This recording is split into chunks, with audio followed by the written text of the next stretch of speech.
সম্মানিত দর্শকবৃন্দ, আসসালামু আলাইকুম। এই ভিডিওতে আমি আপনাদের সাথে শেয়ার করব যে ভুট্টা কিভাবে মানুষের শরীরের অতিরিক্ত ওজন কমাতে সহযোগিতা করে। মানুষ তার শরীরের ওজন কমানোর জন্য নানাবিধ উপায় অবলম্বন করে থাকে। কেউ ব্যায়াম করে, কেউ খাবার নিয়ন্ত্রণ করে, কেউ খাবারে বেশি পরিমাণে শসা বা ক্ষীরা খায়। তো ভুট্টা যে মানুষের শরীরের ওজন কমাতে সহযোগিতা করে, এই বিষয়টা আমাদের অনেকেরই অজানা। এই ভিডিওতে আমি আপনাদের সাথে তুলে ধরব যে কিভাবে ভুট্টা মানুষের শরীরের ওজন কমায়। ভুট্টায় প্রচুর পরিমাণে অদ্রবণীয় আঁশ থাকে। এই অদ্রবণীয় আঁশ সহজে হজম হয় না, পেটে অনেক সময় ধরে থাকে। এতে ভুট্টা খাওয়ার ফলে মানুষের অতিরিক্ত খাবার গ্রহণের প্রবণতাটা হ্রাস পায়।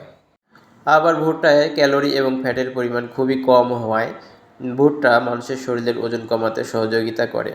তো দর্শক, ভুট্টা এভাবেই মানুষের শরীরের ওজন কমায়। ভালো থাকবেন সবাই। ধন্যবাদ আপনাদের সবাইকে। আপনাদের জন্য শুভকামনা। ভালো থাকবেন সবাই।